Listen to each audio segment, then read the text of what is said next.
দেখুন, প্রশ্নটা শিরদাঁড়ার। এই শিরদাঁড়া প্রতীকী হিসেবে জুনিয়র ডাক্তাররা ব্যবহার করেছিলেন তাদের লালবাজার অভিযানের সময়। আর দুর্গাপুজোর আবহে সেই শিরদাঁড়া বেলেঘাটার একটি ক্লাব তারা ব্যবহার করলো, কিন্তু প্রকাশ্যে অবশ্য বলল যে এই শিরদাঁড়াটা তাদের থিম হচ্ছে পিতা, বাবা, এই শিরদাঁড়া বাবার শিরদাঁড়া। কিন্তু এ করেও শেষ রক্ষা হয়নি। দেখা গেল শিরদাঁড়া সরে গেছে।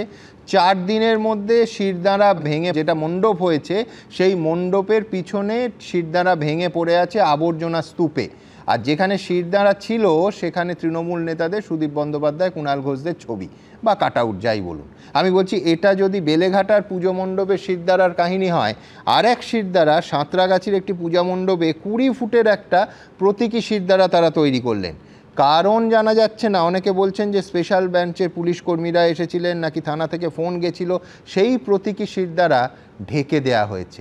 আচ্ছা, পশ্চিমবঙ্গে শিরদাঁড়া কি লজ্জার বিষয়, নাকি ওই ভেঙে আবর্জনায় ফেলে দেওয়ার বিষয়? এই প্রশ্ন তো উঠবেও।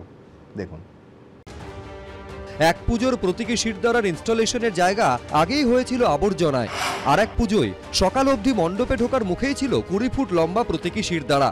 বিকেল হতে না হতেই তাও ঢেকে দিতে হলো। যে শিরদাঁড়া নিয়ে আন্দোলন করে কলকাতা পুলিশকে লৌহ কপাট খুলতে বাধ্য করেছিলেন জুনিয়র ডাক্তাররা, সেই প্রতীকী শিরদাঁড়া দুর্গাপুজোর মণ্ডপে রাখলেই কি কোথাও অদৃশ্য চাপ কাজ করছে? তাই কি বেলেঘাটা থেকে হাওড়া বারবার শিরদাঁড়া সরিয়ে নিতে বাধ্য হচ্ছে পুজো কমিটিগুলি? প্রতীকী শিরদাঁড়া পুজো মণ্ডপে ইনস্টলেশনের সিদ্ধান্ত নিয়েছিলেন বেলেঘাটা গান্ধীমাঠ ফ্রেন্ডস সার্কেলের পুজো উদ্যোক্তারা। কিন্তু আশ্চর্যের বিষয় হলো, মাত্র 4 দিনের মধ্যেই এই ক্লাবের পুজো মণ্ডপ থেকে সেই প্রতীকী শিরদাঁড়া স্থান পায় আবর্জনার জায়গায়। অথচ দিব্যি রয়ে গিয়েছে তৃণমূল সাংসদ সুদীপ বন্দ্যোপাধ্যায় ও তৃণমূল বিধায়ক পরেশ পাল ও তৃণমূলের প্রাক্তন রাজ্য সাধারণ সম্পাদক কুণাল ঘোষের কাট আউট। 4 দিনের ব্যবধানে আমূল বদলে গিয়েছে প্রতীকী শিরদাঁড়া নিয়ে পুজো কর্তৃপক্ষের বক্তব্য। শিরদাঁড়া সোজা মানে শিরদাঁড়া সবাই সোজা করে কাজ করতে পারে, তো সেটাকে আমরা দেখাচ্ছি। সমাজেও সবাইকে শিরদাঁড়াকেই কাজ করতে হবে। অবশেষে আমরা সিদ্ধান্ত নিলাম যে যেটা নিয়ে এত বিতর্ক হচ্ছে সেটাকে নয় বাদ দিয়ে আনন্দটা হোক। কার্যত একই ঘটনা ঘটল হাওড়ার সাঁতরাগাছিতে কল্পতরু স্পোর্টিং ক্লাবের পুজো মণ্ডপেও। সকালে গিয়ে দেখা যায় মণ্ডপে ঢোকার মুখেই তৈরি করা হয়েছে 20 ফুট লম্বা প্রতীকী শিরদাঁড়া। মণ্ডপের গায়ে লেখা, মা আমি ডাক্তার হতে পারলাম না। আমাদের একটা ছোট বোনের এরকম নৃশংস মৃত্যুটা আমরা মেনে নিতে পারিনি, তারই প্রতিবাদ খানিকটা বলতে পারেন। এন্ট্রেন্সেই আমাদের একটা 20 ফুটের শিরদাঁড়া থাকছে, যে প্রতিটা মানুষ ঢোকার আগে যেন তাদের শিরদাঁড়াটা একবার চেক করে নেয় যে তারাও ঠিক আছে কিনা। কিন্তু ক্লাব কর্তৃপক্ষের দাবি, থিম জানাজানি হতেই তাদের দেখা করতে বলে জগাছা থানা। বিকেলে মণ্ডপ ঘুরে দেখে যান স্পেশাল ব্রাঞ্চের পুলিশ কর্মীরাও। এরপরই প্রতীকী শিরদাঁড়াটি ঢেকে দেয় ক্লাব কর্তৃপক্ষ। সাঁতরাগাছির কল্পতরু স্পোর্টিং ক্লাবের দুর্গোৎসবের যে মণ্ডপ তৈরি হয়েছে, সেই মণ্ডপের একেবারে সামনেই স্থান পেয়েছিল শিরদাঁড়া। ক্লাব কর্তৃপক্ষ তারা শিরদাঁড়াকে একেবারে মণ্ডপের সামনে রেখেছিলেন। কিন্তু গোটা বিষয়টি জানাজানি হওয়ার পর স্থানীয় জগাছা থানার পুলিশ ক্লাব কর্তৃপক্ষকে দেখা করতে বলে, এবং তড়িঘড়ি যে চিত্র দেখা যাচ্ছে যে সেই শিরদাঁড়াকে কিন্তু প্লাস্টিক দিয়ে ঢেকে দেওয়া হয়েছে। সব মিলিয়ে শিরদাঁড়া নিয়ে বিতর্ক তুঙ্গে। সুনীত হালদার, হিন্দোল দে, পার্থপ্রতিম ঘোষ, এবিপি আনন্দ। কারণ কথা হচ্ছে, শাসকের শিরদাঁড়ায় এত ভয় কেন? আমি বলছি, এমনিতে শরীরের মধ্যে মাংসপেশি দিয়ে শিরদাঁড়া ঢাকা থাকে, কিন্তু এ তো কাপড় দিয়ে শিরদাঁড়া, তৈরি শিরদাঁড়া ঢেকে দিতে হচ্ছে রাহুল। মানে আমি বলছি যে শিরদাঁড়ায় এত আপত্তি কেন? দেখো, সময় কথা বলবো। হ্যাঁ, দেখো, এই পুজো তো আসছে, আমি বলি তোমাকে বলছি এবার হাজার হাজার মানুষের ঢল নামবে।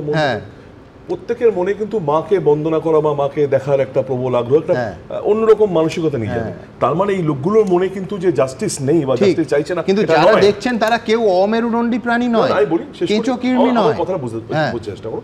এরা যারা যাচ্ছেন, যখন মাকে দেখতে যাচ্ছেন বা দর্শন করতে যাচ্ছেন মাকে, বাচ্চা ছেলে মেয়ে হাত ধরে বাবা মা যাচ্ছেন পুজোর আনন্দে, সেখানে তাদের মনে যে জাস্টিস নেই, এটা ভুল। কিন্তু সেই সময় দাঁড়িয়ে একটা শিরদাঁড়া রাখা, আমি জানি উদ্যোক্তারা কি ভেবেছেন, সেটাকে রিলেট করা, তাদের পিঠেও শরীরের মধ্যেও তো একটা আছে, সেটাকে কি বের করে দেবে? সোজা করে চলুক না, জাস্টিস থাক না, সেটা থাক না, কিন্তু সবকিছু পুজো মণ্ডপে কেন হতে পারে? উদ্যোক্তারা তাই ভেবেছেন, আমার জানা আমাকে বলতে পারে। সুমনদা, দেখুন, একেবারে অসাধ্য যুক্তি। কেন? করোনা পিরিয়ডে একটার পর একটা থিম হয়েছে করোনার কনটেক্সটে। মানে আমি বলছি যে মানে শুধুমাত্র ভক্তির জন্য ঠাকুরকে ভক্তি মানে পূজা করেছে এই রাজ্য এবং এই শহর, এই ইউনিক থিম এবং প্রতীকগুলোর জন্যই দুর্গাপুজোর গোটা দেশ থেকে, গোটা পৃথিবী থেকে দেখতে আসে। মানে আমি এটা কোনো যুক্তি, আমি বলছি যে মানে আমাদের পশ্চিমবাংলায় যে যখন শাসন করে তারা আমাদেরকে মেরুদণ্ডহীন প্রাণী মনে করেন এবং তারা কার্যত মানে শাসন করবে আর ভাই তুমি মেনে চলবে। তোমার আবার সিদ্ধারা থাকবে কেন? ডাক্তারবাবুরা সিদ্ধারার প্রশ্ন যখন তুলেছে তখন জনগণের চাপে কিছুটা পিছু উঠতে হয়েছে শাসক তৃণমূল কংগ্রেসকে। তৃণমূল কংগ্রেস মানে ধরেই নেয় যে আমাদের আবার সাধারণ মানুষের সিদ্ধারা থাকবে কেন, ওরা যেভাবে আমাদেরকে চালাবে আমরা সেভাবে চলবো, আমার মেরুদণ্ডহীন প্রাণী হিসাবে থেকে অভ্যস্ত মেরুদণ্ডহীন প্রাণী থাকবো, মানে আমাদের সিদ্ধারা আবার থাকবে এটা শাসকের পছন্দ। রাহুল আমি বলছি যে শিরদাঁড়া নিয়ে আপত্তিরই বা কি আছে, মানে কিম্ভূত রকম বিভিন্ন থিম কলকাতা শহরে হয়, সেখানে এরকম তুমি সম্পর্ক এক সেকেন্ড সম্পর্ক দেখে মণ্ডপে যাও নাকি? এরকম 10টা জিনিস তৃণমূল নেতাদের পুজোয় আমি উদাহরণ দিতে পারি যার সঙ্গে মা দুর্গার কোনো সম্পর্ক নেই। একটা কথা বলি, বলছি ধরো এই ষাঁড়কে এরকম লাল কাপড় দেখলে ষাঁড় রেগে যায়, এখন তৃণমূলের লোকেদের সিদ্ধারা দেখলে রেগে যাচ্ছে কেন? পিসেমশাই হচ্ছে অর্থোপেডিক সার্জন, এখন তৃণমূল করতে গেলে পিসেমশাই সবার সেরকম শিরদাঁড়াটা মনে হয় কেটে বার করে দিয়েছে বলে এই দেখলেই রাগ হচ্ছে শিরদাঁড়া। সমস্যাটা হচ্ছে এই রাজ্যের বিশেষ করে শাসক দলের সাথে যারা জড়িত তাদের ওই বস্তুটা নেই যেটাকে শিরদাঁড়া বলে, এবং এই জায়গাটাই যে সমস্যা। আমি বলছি বিনীত গোয়েল কতটা নির্লজ্জ হতে পারে, আমি এই ভাষাটাই ইউজ করছি, আমার তাতে কোনো আফসোস নেই। ডাক্তাররা গিয়ে তাকে একটা শিরদাঁড়া দিয়ে আসছে, আমাকে যদি করতো আমি লালবাজারের ছাদ থেকে লাফ মেরে আত্মহত্যা করতাম। ওর যদি ন্যূনতম একদিনের জন্য জাননি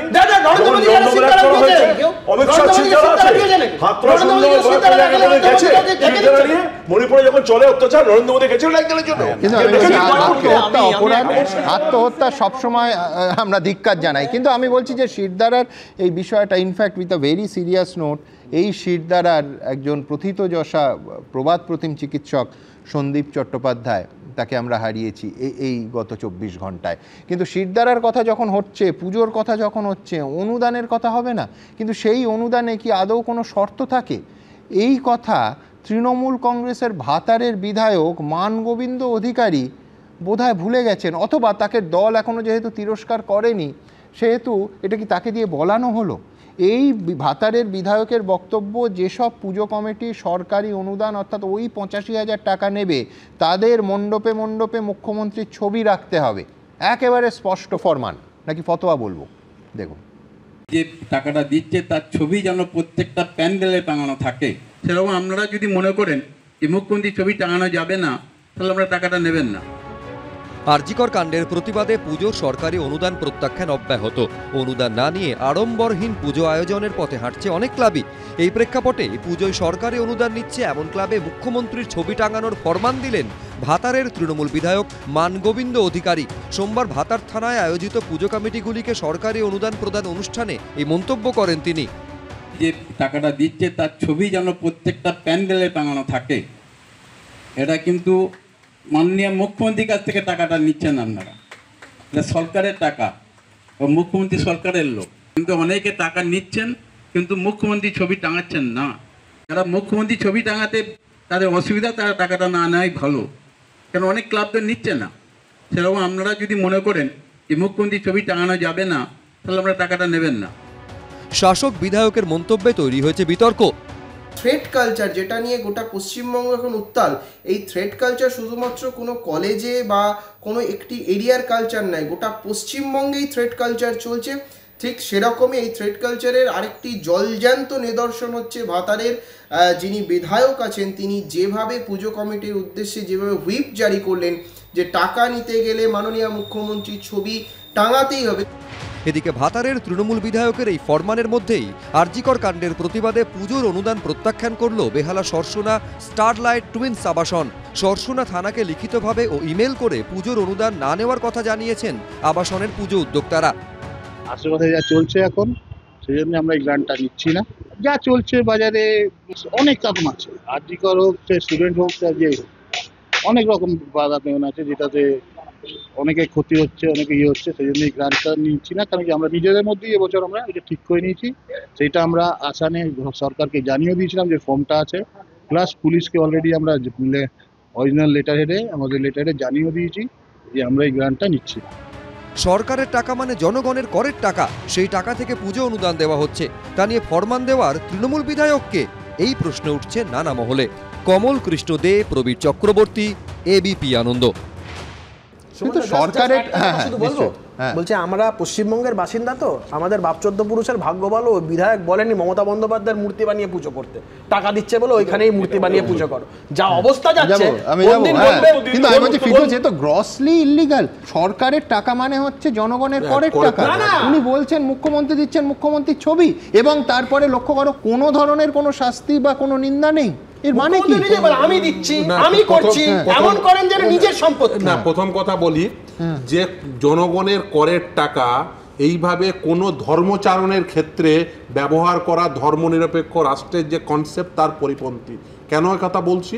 ধর্মনিরপেক্ষ রাষ্ট্রের কনসেপ্ট মানে কি? মানে ধর্মহীন রাষ্ট্র নয়। রাষ্ট্রের অধিবাসীরা তাদের ধর্মে বিশ্বাস করতেই পারেন এবং সেই ধর্মের বিশ্বাস অনুযায়ী তারা ধর্মচারণ করবেন, সেটা তাদের ফান্ডামেন্টাল রাইট এবং সেটা আমাদের সংবিধানে বর্ণিত রয়েছে। কিন্তু রাষ্ট্র যখন নীতি নির্ধারণের ক্ষেত্রে ওই ধর্মচারণে তার করের টাকা ব্যবহার করবে, এটা কখনোই হওয়া উচিত নয়। এটা ধর্মনিরপেক্ষ কনসেপ্টের পরিপন্থী এবং নিশ্চিতভাবে আদালতে মামলা হয়েছে, কলকাতা হাইকোর্টে মামলা হয়েছে, দেখবেন কোনো না কোনো অজুহাত দেবে। কখনো এর আগে বলা হয়েছিল করোনার ক্ষেত্রে ওই মাস্ক কেনার ক্ষেত্রে ব্যবহার হয়েছিল, এটা ওটা বলবে, এবং সেফ ড্রাইভ প্রকল্পে এগুলো বলবে। প্রশ্নটা সেখানে নয়, প্রশ্নটা অন্য জায়গায়। আমি যেটা প্রশ্ন মানে যেটা বারবার দেখাচ্ছেন, কিছুক্ষণ আগে আপনি সিদ্ধারা দেখালেন, সিদ্ধারা দেখিয়ে বললেন যে একটা পুজো কমিটি তারা সিদ্ধারা করেছিল, পরে স্পেশাল ব্রাঞ্চ নাকি সেখানে গিয়ে তারা বলে যে যেটাই বলে থাকুক না কেন ঢেকে দেওয়া হয়েছে।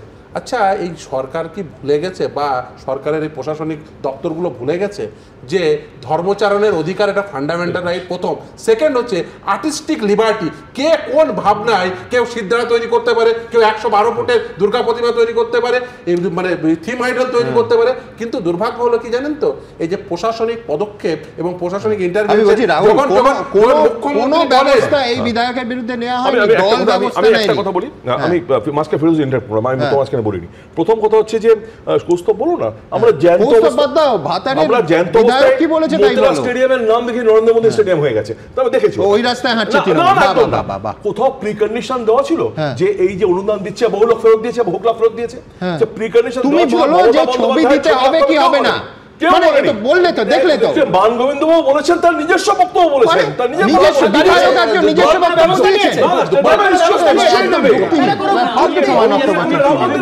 শিরদাঁড়ার কথাটা যেহেতু এলো আমাদের ডাক্তারদের, ওই ব্যাপারটা আমরাই তো করেছিলাম। দেখুন, শিরদাঁড়াটা কিসের প্রতীক? এখানে শিরদাঁড়াটা সাহসের প্রতীক। মানুষকে ভয় দেখিয়ে সাপ্রেস করে যেভাবে যা কিছু ঘটনা ঘটেছে, আমরা মনে করি এটা তার একটা ফল যে আজকের এরকম ঘটনা ঘটেছে। তো এই ভয়ের জায়গা থেকে আমি একটা সাধারণ বলিনি আমি যে ওই যে ভয়ের জায়গা থেকে সাহসের একটা প্রতীক হচ্ছে শিরদাঁড়া। আমরা কদিন বন্যা ত্রাণে বাইরে গ্রামে গ্রামে ঘুরেছিলাম, সম্বন্ধে একটা ছোট্ট মানে আমার অভিজ্ঞতা বলছি। সাধারণ মানুষ, একদল মানুষ এসে আমাকে ডিরেক্টলি বলল যে যারা প্রায় 50 জনের মতো মৎস্যজীবী রোজ মাছ আনতে যেত আর 100 টাকা করে দালালি দিতে হতো, আজকে তারা আমাদের কাছে থ্যাংক ইউ দিচ্ছে যে আপনারা আমাদের শিরদাঁড়াটা থেকে একটু সোজা করে দিলেন, ওই যে দালালটা ছিল তাকে আমরা ওখান থেকে তাড়িয়ে বার করে দিয়েছি। তো এইটা হচ্ছে ভয় থেকে বেরিয়ে এসে শিরদাঁড়ার প্রতীকী কাজ, যেটা আমরা কলকাতা পুলিশ কমিশনের কাছে নিয়ে গেছিলাম। তো মানুষের এই যে সাহস তৈরি হচ্ছে, এই সাহসের বিরুদ্ধে যারা যাচ্ছে, সবাই জায়গায় তৈরি করছে। ডক্টর নাইয়ার সঙ্গে ডিফার করছি। শিরদাঁড়া কখনো সাহসের প্রতীক না, শিরদাঁড়া হচ্ছে স্ট্রেট ফরওয়ার্ডনেসের প্রতীক। একদম আমি রিজু থাকবো, ঠিক পজিশনে থাকবো, এটা সাহসিকতার প্রতীক না। কিন্তু সাহস ছাড়া স্ট্রেট ফরওয়ার্ড অটোমেটিক কোর্সে আসবে, ওটাকে আপনার আনতে হবে না। আমার প্রশ্ন হচ্ছে, আমার শিরদাঁড়া যদি সোজা থাকে, আমি যদি নুয়ে না পড়ি, এইসব তো মান গোবিন্দ, ঢোল গোবিন্দ, সব তো নুয়ে পড়া জিনিস। ওদের আপনি কি বলবেন? ওদের কোনো কিছু, ওরা যদি স্ট্রেট ফরওয়ার্ড থাকতো তাহলে এইটা বলতো যে তুমি পূজার অনুদান নাও, যদি মুখ্যমন্ত্রীর ছবি না থাকে তাতেও কিছু যায় আসে না। কলকাতা হাইকোর্টের আজকের কিভাবে আজকে এই পুজো নিয়ে যখন পুজোর কথা বলে এবং কালকে ডাক্তারবাবুদের যে মিছিল সেই নিয়ে 144 ইত্যাদি কথা ওঠে, আজকে মাননীয় বিচারপতি একেবারে পরিষ্কারভাবে বলেন যে যারা দুর্গা পুজো করেন তারা কি জানেন কত দর্শক আসবেন, কি প্রসঙ্গে বললেন, খুব ইন্টারেস্টিং অবজারভেশন এবং রায় দেখুন। যারা দুর্গাপুজো করেন তারা কি জানেন যে মণ্ডপে কত দর্শক আসবেন? বরং শহর জুড়ে 144 ধারা জারি করে দিন, তাহলে আর কোথাও মিটিং মিছিল হবে না। আরজিকর কাণ্ডের প্রতিবাদে মঙ্গলবার চিকিৎসকদের মিছিলের অনুমতি দিতে গিয়ে রাজ্য সরকারের উদ্দেশ্যে এই কড়া মন্তব্য করলেন হাইকোর্টের বিচারপতি রাজশ্রী ভরদ্বাজ। মঙ্গলবার তরুণী চিকিৎসকের ধর্ষণ খুনের ঘটনার বিচার চেয়ে নাগরিক মিছিলে 1 লক্ষ মানুষের জমায়েতের ডাক দেয় জয়েন্ট প্ল্যাটফর্ম অফ ডক্টরস। মিছিলে সামিল হওয়ার কথা 55টি সংগঠনের, কিন্তু এই মিছিলের অনুমতি দেয়নি কলকাতা পুলিশ। এরপরই হাইকোর্টে দ্বারস্থ হন চিকিৎসকেরা। সোমবার আদালতে রাজ্য সরকারের আইনজীবী বলেন, মিছিলে অংশগ্রহণকারীদের সংখ্যা স্পষ্ট করুক চিকিৎসকদের সংগঠন। তখন চিকিৎসকদের আইনজীবী বিকাশ রঞ্জন ভট্টাচার্য বলেন, আমরা আমাদের সদস্যদের সংখ্যা বলতে পারি, কিন্তু সাধারণ মানুষ যদি যোগ দেয় সেই সংখ্যা কি করে বলবো? তখন রাজ্য সরকারের উদ্দেশ্যে বিচারপতি বলেন, মনে করুন যদি এই মিছিলে 10 লক্ষ সাধারণ মানুষ শান্তিপূর্ণভাবে প্রতিবাদ জানাতে স্বতঃস্ফূর্তভাবে যোগ দেন, তাহলে কি তারা প্রতিবাদ জানাতে পারবেন না? এটা তো তাদের সাংবিধানিক অধিকার। মনে করুন যে এলাকায় 144 ধারা নেই, সেই এলাকায় বহু মানুষ বেরিয়ে এসে প্রতিবাদ জানাতে শুরু করলেন। রাজ্য কি ট্রাফিকের কারণ দেখিয়ে প্রতিবাদ জানাতে বারণ করতে পারে? রাজ্য সরকারের আইনজীবী বলেন, মিছিল নিয়ন্ত্রণের ক্ষমতা রাজ্য সরকারের আছে। অ্যাডভোকেট জেনারেলের উদ্দেশ্যে বিচারপতি ভরদ্বাজ বলেন, আমিও আপনি দুজনেই এখানে ছোটবেলা থেকে আছি। দুর্গাপুজোর সময় লক্ষ লক্ষ মানুষ রাস্তায় নামেন। 45-50 বছর ধরে পুলিশ দক্ষতার সঙ্গে সবটা নিয়ন্ত্রণ করছে। যেমন সুরুচি সংঘ, গত বছর আমি গেছিলাম, হাজার হাজার মানুষ যান, পুলিশ এবং স্বেচ্ছাসেবক থাকেন, পুলিশ দারুণ নিয়ন্ত্রণ করেন। যারা দুর্গাপুজো করেন তারা কি জানেন যে কত দর্শক আসবেন? মানুষ শান্তিপূর্ণভাবে প্রতিবাদ করুক, পুলিশও নিয়ন্ত্রণ করুক, না হলে গোটা শহরে 144 ধারা জারি করে দিন, তাহলে আর কোথাও মিটিং মিছিল হবে না। তখন মামলাকারীদের আইনজীবী বিকাশ রঞ্জন ভট্টাচার্য বলেন, পুলিশ তাদের অফিসে বসে থাকুক, আমরা চিকিৎসকরা শান্তিপূর্ণভাবে মিছিল করে দেখিয়ে দিচ্ছি। মঙ্গলবার বিকেল 5টা থেকে রাত 8টা পর্যন্ত মিছিলের অনুমতি দিয়েছেন বিচারপতি। সৌভিক মজুমদার, উজ্জ্বল মুখোপাধ্যায়, কৃষ্ণেন্দু অধিকারী, এবিপি আনন্দ। দেখুন, আমি প্রফুল্ল সেন, অজয় মুখোপাধ্যায় কিংবা সিদ্ধার্থ শঙ্করের রায়ের আমল দেখিনি, কিন্তু আমি দেখেছি একজন বিরোধী নেত্রীকে যিনি শুধুমাত্র এই 144-এর বিরুদ্ধে, যেটা আজকের আইনি পরিভাষায় 163, যে কি ভয়ঙ্কর লড়াই করেছেন এবং 144, 144 ধারা জারি হলেই বারবার তিনি আন্দোলনে নেমেছেন এবং কতটা অসার এই প্রশাসনিক যুক্তি তা গোটা বামফ্রন্ট আমল ধরে যিনি দেখিয়ে গেছেন। আমি বলছি, এর আগে বহু উদাহরণ দিয়েছি, আমি প্রতিদিন 3-4টে করে উদাহরণ রাখতে পারি। এই যে ছোট্ট একটা রাখি, 2009 সালের 7ই আগস্ট আমার সহকর্মী বিজেন্দ্র সিংহকে মমতা বন্দ্যোপাধ্যায় এই কথায় কথায় 144 ধারা জারি, এই নিয়ে ঠিক কি বলেছিলেন, এক ঝলক দেখি।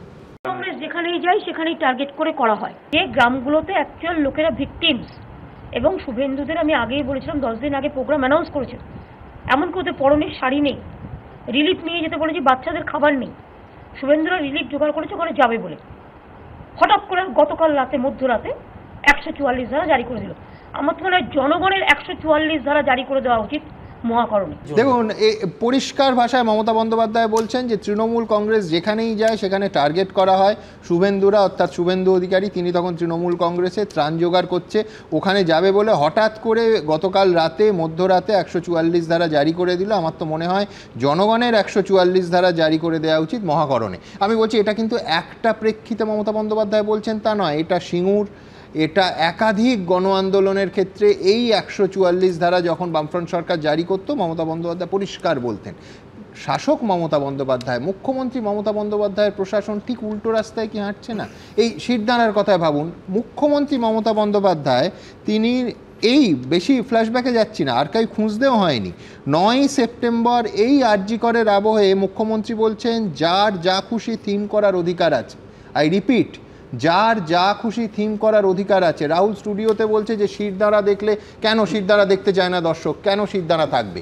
মুখ্যমন্ত্রী নিজে বলছেন যার যা খুশি থিম করার অধিকার আছে। কারোর যদি থিমই হয় ধরুন শিরদাঁড়া, আমি বলছি এটা কি আপত্তির একটা বিষয়? কলকাতা তো তার এই সৃষ্টিশীলতা, এই ক্রিয়েটিভিটির জন্য গোটা পৃথিবীর লোক কলকাতার পুজো দেখতে আসে, তাহলে কেন শিরদাঁড়া ঢেকে দিতে হবে? কেন শিরদাঁড়ার আলটিমেটলি ঠাঁই হবে মণ্ডপ ছেড়ে ওই পিছনের আবর্জনা স্তূপে? হ্যাঁ, রাহুলদার একটা কথা আগের প্রসঙ্গ থেকে নাহলে বেরিয়ে যাবো বিষয়টা।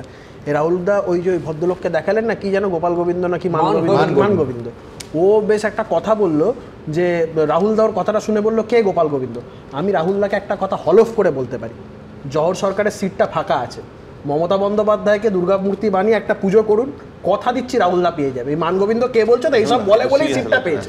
জয় সরকারের এখন অপরচুনিটি আছে একবার করে দেখো। ক্রিয়েটিভ ব্যাপারটা আর্টিস্টিক লেভেলে দাঁড়িয়ে সুপ্রিম কোর্ট লাগিয়ে লিবার্টি দাঁড়িয়ে এই শিল্পী সত্তাকে মানে ইসে দেওয়ার ব্যাপারে তৃণমূল কংগ্রেস যখন একটা বন্ধ করলো, ডকুমেন্টারি বন্ধ করলো বা টেলিফিল্ম বন্ধ করলো, টেলিফিল্ম সুপ্রিম কোর্ট সমর্থন করেছে। তৃণমূল কংগ্রেস বন্ধ করেনি, তৃণমূল কংগ্রেস যারা না কেউ বন্ধ করেনি, তারা সাসপেন্ড করেছিল, পালন করেছে করতে, এবং সুপ্রিম কোর্ট সেটা সমর্থন করেছে আজকে এবং বলেছে কোন রকম কোন সুপ্রিম কোর্ট তৃণমূলের ব্যাপার নয়। তোমরা তোমাদের দলীয় দলের দুজন পদাধিকারী দল বলেছে দলকে না জানিয়ে তারা করেছিল, বন্ধ করেছে সুপ্রিম কোর্ট এই বিষয়ে না একজন অ্যাবসলিউটলি। এবং আইনজীবী পরিষ্কার, রাহুল আমি খুব মন দিয়ে লাইভ স্ট্রিমিং শুনি, হ্যাঁ তথ্যের অপলাপ ঘটানো চলবে না।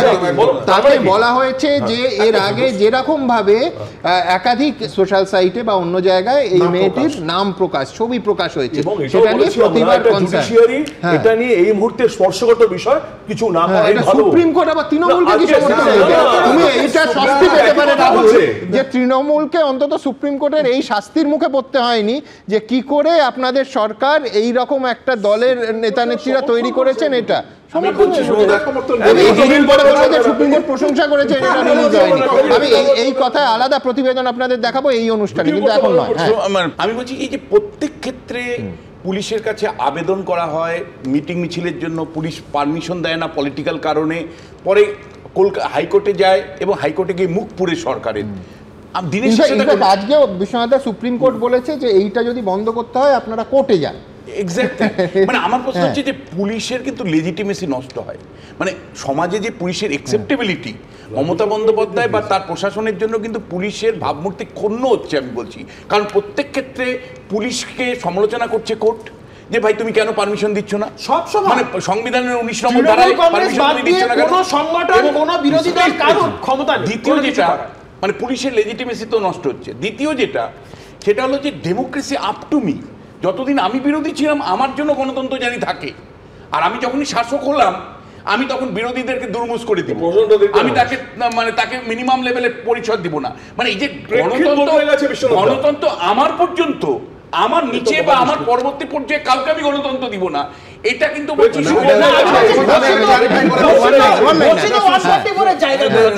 আমি বলছি তৃণমূল ওখানে দাঁড়িয়ে খিচমেরি ফটো করতে পারে, কোনো অসুবিধা নেই, কিন্তু ওখানে যখন বিজেপির ধর্ণা অবস্থানের কথা হবে তখন ওখানে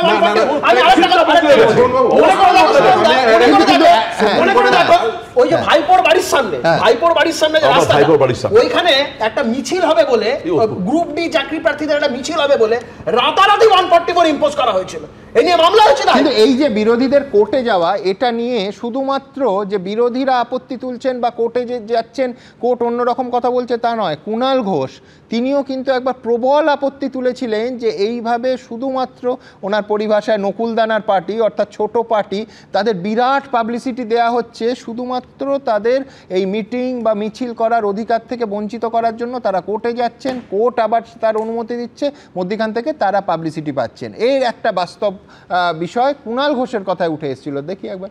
4 আনার নকুলদানার পার্টি বিজেপি, তাকে 12 আনার প্রচার দেওয়া হলে এই জায়গাটা করতে দেব না, কারা উপর মহলকে পরামর্শ দেয়? মুখপাত্রদের কাজও ক্রমশ কঠিন হয়ে যাচ্ছে, কাহা তো আপনি দলকে ডিফেন্ড করবেন।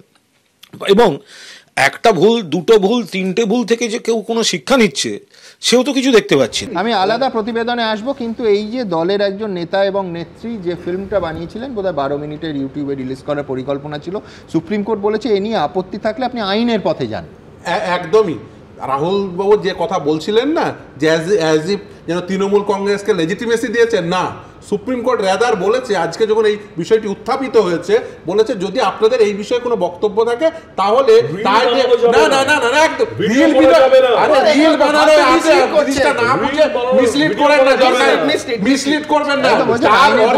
ছবি দিয়ে কোনো ছবি প্রকাশ করা যাবে না বা রিল বানানো যাবে, কিন্তু যে যে বিষয়টি আপনাদের দলের নেতা নেত্রীরা ইয়ে করেছে সেটা এখনো প্রকাশিত হয়নি, লোকে জানেই না যে বিষয়টি কি।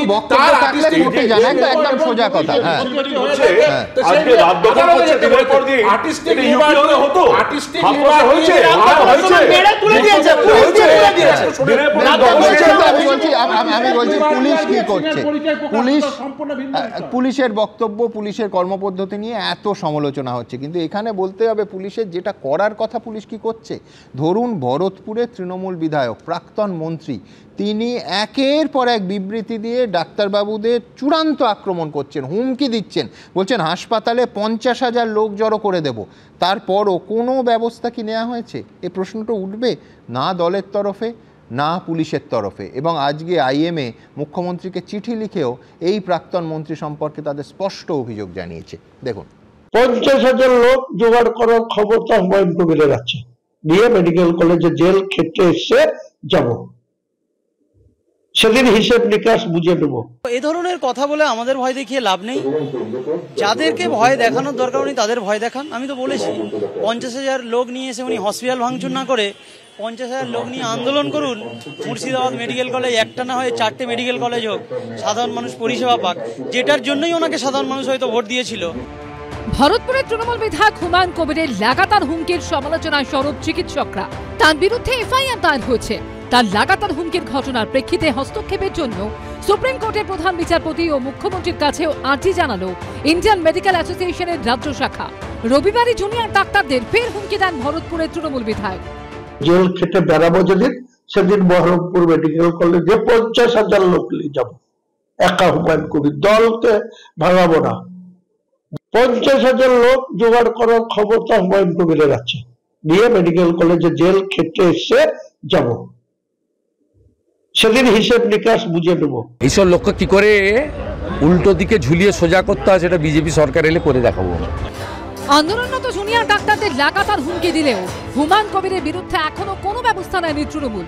চিকিৎসক এবং রোগী পরিবার বা এলাকা সেটা একে অপরের পরিপূরক, মানে এটা এবং বিশ্বাসের সম্পর্ক। কোথাও সেই বিশ্বাসটা যদি চিড় খেয়ে যায় তাহলে কিছু আনুষঙ্গিক সমস্যা তৈরি হয়। ফলে সেই জায়গাতেই হুমায়ুনের সঙ্গে কিছু সমস্যা, দূরত্ব তৈরি হয়েছে।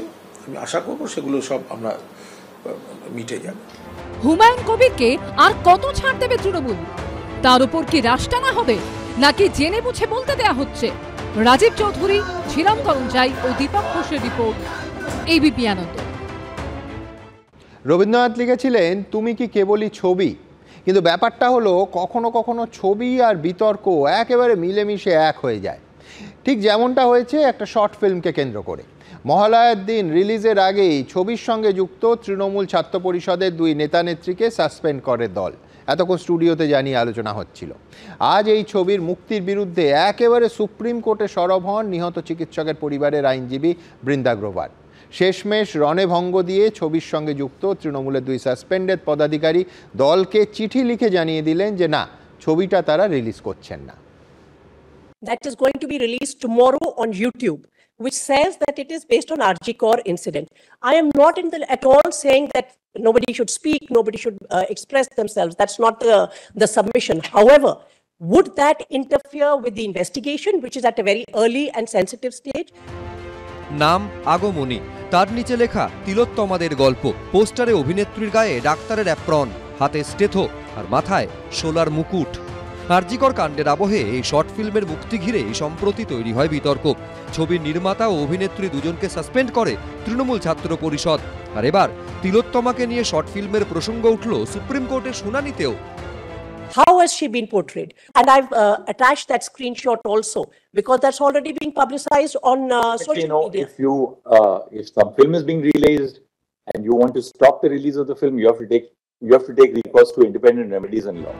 2রা অক্টোবর অর্থাৎ মহালয়ার দিন রাজন্না হালদার অভিনীত এই ছবি মুক্তি পাওয়ার কথা ছিল। তার আগেই শুক্রবার টিএমসিপি থেকে সাসপেন্ড করা হয় রাজন্নার স্বামী ও তৃণমূল ছাত্র পরিষদের রাজ্য সহসভাপতি প্রান্তিক চক্রবর্তী এবং ডায়মন্ড হারবার যাদবপুর সাংগঠনিক জেলার সহসভানেত্রী রাজন্না হালদারকে, যিনি যাদবপুর বিশ্ববিদ্যালয়ে টিএমসিপির ইউনিট প্রেসিডেন্টও। প্রথমে ছবি রিলিজ নিয়ে অনমনীয় অবস্থান নিলেও রবিবারই সুর বদলে যায় রাজন্না প্রান্তিকের। এই সবটাই হয় কুণাল ঘোষের সঙ্গে প্রান্তিকের সাক্ষাতের পর। আর সোমবার সুপ্রিম কোর্টে শুনানিতে উঠে আসে এই শর্ট ফিল্মের প্রসঙ্গ। এরপর শর্ট ফিল্ম রিলিজ না করার সিদ্ধান্ত ঘোষণা করেন তারা। আমরা আমাদের হয় অভিভাবকের কাছ থেকে, যেহেতু আমরা অনেক রকমের বোঝানোর ইঙ্গিত পেয়েছি, তো সেই জায়গা থেকে দাঁড়িয়ে আমরা আপাতত এটাকে রিলিজ করছি না। সব মিলিয়ে শর্ট ফিল্ম বিতর্ক জোরদার। পার্থপ্রতিম ঘোষ, কৃষ্ণেন্দু অধিকারী, এবিপি আনন্দ।